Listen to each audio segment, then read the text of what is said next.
ಮಹಿಷನನ್ನು ಕೊಂದೆ ಬೆಟ್ಟದಲ್ಲಿ ನೆಲೆಗೊಂಡೆ ಇಷ್ಟಾರ್ಥವ ಕೊಡುವಂತ ಅಷ್ಟಮಹಾಲಕ್ಷ್ಮಿಯೇ ಇಷ್ಟಾರ್ಥವ ಕೊಡುವಂತ ಅಷ್ಟಮಹಾಲಕ್ಷ್ಮಿಯೇ ಅಂಬಾ ಭವಾನಿಯೇ ದೇವಿ ಮಹಾಶಕ್ತಿಯೇ ಮಹಿಷಾಸುರಮರ್ದಿನಿ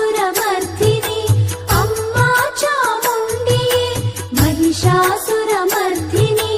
ಅಮ್ಮಾ ಚಾಮುಂಡಿಯೇ ತ್ರಿಶೂಲಧಾರಿಣಿ